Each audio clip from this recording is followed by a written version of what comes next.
कर्ण किसी से डरता था? यस और नो बोलो फटाफट से। क्या बोलोगे? भैया कर्ण किसी से नहीं डरता था। भगवान कृष्ण ने जाकर के समझाया, ठीक है, कि कर्ण जिस साइड में तुम हो ना, ये अधर्म का रास्ता है, ये अधर्म का रास्ता है, तुमको इस पक्ष में नहीं होना चाहिए।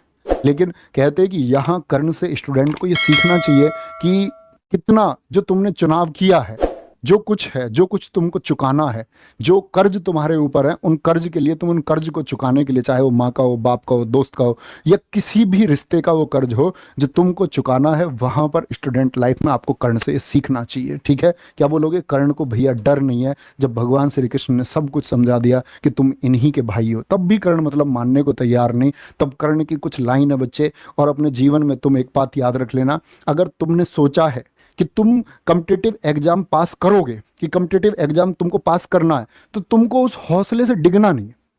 डिगने का मतलब है कुछ भी स्थिति आ जाए। अभी एक बच्चा मिला मुझे, इसका बच्चे क्या नाम था मानो, हाँ शिवम शर्मा।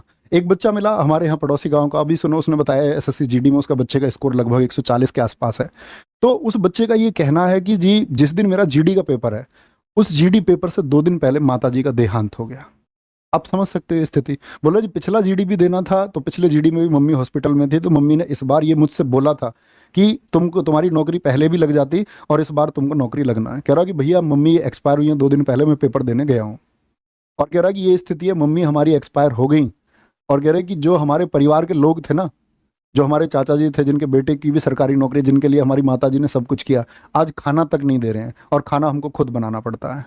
तो मैं ये बोलता हूँ कि जीवन में सबसे बड़ा संघर्ष ये है, सबसे बड़ा संघर्ष ये है कि हमने जो कुछ तय किया है वो हम पाके रहेंगे, और उसको हमको पाने से कोई नहीं रोक सकता। उसमें कितनी भी विपत्ति आए, कितनी भी परेशानी आए, हम छोड़ेंगे नहीं। तो कर्ण की वो लाइन है, ये संभव हो सकता है सूरज पश्चिम में उग जाएगा, ये भी संभव हो सकता है कि धरती पर वृक्ष स्वयं अपने फल खा जाएगा, ये भी संभव हो सकता है कि जल अपनी शीतलता त्यागे, ये भी संभव हो सकता है कि क्षत्रिय रण छोड़ युद्ध से भागे, ये भी संभव हो सकता है कि महादेव विष छोड़ यहां अमृत चुल्ले, ये भी संभव है भगवान श्री कृष्ण शिशुपाल की 100 गाली सुन ले, ये भी संभव है। तो क्या कहते हैं फिर? कहते हैं मैं परशुराम का शिष्य कर्ण, मैं परशुराम का शिष्य कर्ण, गंगा भी मुझे बहा नहीं सकती, तीनों लोक और 10 दिशाएं मुझको हिला नहीं सकती। तो ये वो कॉन्फिडेंस तुम्हारे अंदर रहेगा ना कि भाई मैंने ये तय कर लिया है और ये मैं करके रहूंगा, दुनिया की कोई ताकत नहीं रोक सकती। कुछ भी होगा, बीच में क्या हुआ पता नहीं, कितनी बार सिलेक्शन नहीं हुआ पता नहीं, कितनी बार मेरिट से 2 नंबर कम रह गए, 5 रह गए, किनारे से रह गए, मेडिकल नहीं हुआ इस बार, फिजिकल नहीं हुआ, नहीं पता। मुझको सिर्फ एक चीज पता है, मेरा टारगेट कि मेरी नौकरी लगेगी, और जब तक मैं उस टारगेट तक नहीं पहुंच जाऊंगा तब तक नहीं रुकता भाई, मैं किसी से भी नहीं रुक सकता, और दुनिया की कोई ताकत नहीं रोक सकती।